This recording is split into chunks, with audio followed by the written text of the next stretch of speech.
Halo semuanya, perkenalkan saya Intan Belia dengan NIM 2408010372 akan memaparkan materi mengenai sumber-sumber hukum yang ditujukan untuk memenuhi salah satu tugas pengantar hukum Indonesia dengan dosen pengampu Ibu Rati Damayanti SHMH dan Bapak Moh Imam Gustomi SHMH. Apa itu sumber hukum? Sumber hukum adalah landasan utama yang digunakan untuk menciptakan, menginterpretasikan, dan menegakkan aturan hukum. Sumber hukum adalah asal-usul undang-undang dan aturan mengikat yang memungkinkan setiap warga negara untuk mengatur wilayah dan tindakan warga negaranya. Fungsi sumber hukum yang pertama, menjadi pedoman bagi aparat penegak hukum dan masyarakat untuk bertindak. Yang kedua, memastikan bahwa setiap orang diperlakukan secara setara di hadapan hukum.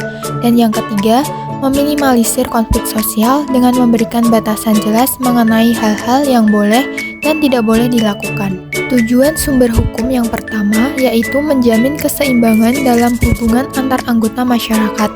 Yang kedua, menjamin adanya kepastian hukum dalam masyarakat. Dan yang ketiga, menjaga peraturan hukum tetap berjalan dan diterima masyarakat. Sumber hukum dibagi menjadi dua, yaitu sumber hukum material dan sumber hukum formil. Yang pertama, sumber hukum material. Sumber hukum material adalah sumber yang memberikan norma-norma, aturan, prinsip, dan konsep yang membentuk substansi dari hukum. Sumber hukum material merupakan faktor yang mempengaruhi pembentukan hukum, seperti pembuat undang-undang dan pengaruh terhadap keputusan hakim. Sumber hukum material merujuk pada substansi atau isi yang berasal dari kondisi nyata masyarakat, seperti pendapat, kondisi sosial, ekonomi, politik, sejarah, agama, dan sebagainya. Yang kedua yaitu sumber hukum formil. Sumber hukum formil adalah sumber hukum yang menentukan cara dan bentuk pembuatan atau penetapan suatu norma hukum. Sumber hukum formil bersifat operasional dan berhubungan langsung dengan penerapan hukum.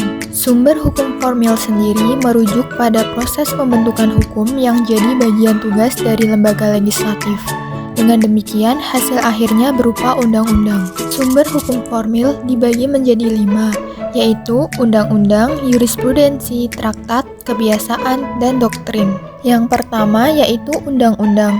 Undang-undang adalah suatu peraturan yang memiliki kekuatan hukum yang mengikat, yang dibentuk oleh lembaga legislatif atau pihak yang berwenang, serta ditujukan untuk mengatur tingkah laku warga negara, lembaga, dan pemerintah di suatu negara. Undang-undang dibagi menjadi 2, yaitu undang-undang formil dan undang-undang material. Yang pertama yaitu undang-undang formil.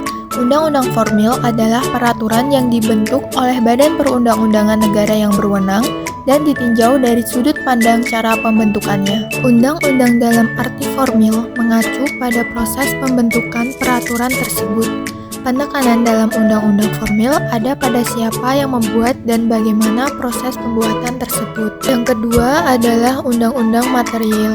Undang-undang material adalah undang-undang yang mengatur kepentingan masyarakat secara umum dengan berisi hak dan kewajiban yang mengikat. Undang-undang dalam arti material mengacu pada substansi atau isi dari peraturan tersebut tanpa memperhatikan siapa yang membuat atau bagaimana proses pembuatannya. Dalam arti material, undang-undang adalah setiap aturan yang mengatur dan mengikat secara umum, baik aturan yang dihasilkan oleh lembaga legislatif, eksekutif, ataupun lembaga lainnya. Selanjutnya yaitu jurisprudensi. Jurisprudensi adalah putusan hakim yang memuat peraturan tersendiri dan telah berkekuatan hukum tetap, kemudian diikuti oleh hakim lain dalam peristiwa yang sama.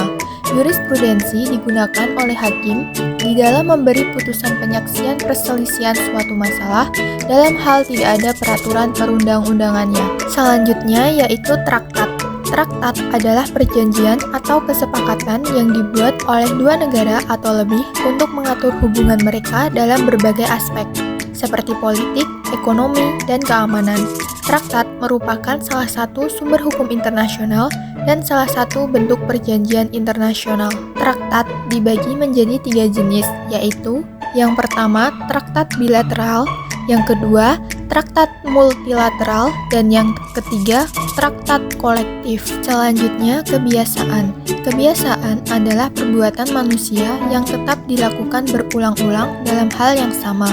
Apabila suatu kebiasaan tertentu diterima oleh masyarakat selalu berulang-ulang, dilakukan sedemikian rupa, sehingga tindakan yang berlawanan dengan kebiasaan itu dirasakan sebagai pelanggaran perasaan hukum, maka dengan demikian timbullah suatu kebiasaan hukum yang oleh pergaulan hidup dipandang sebagai hukum.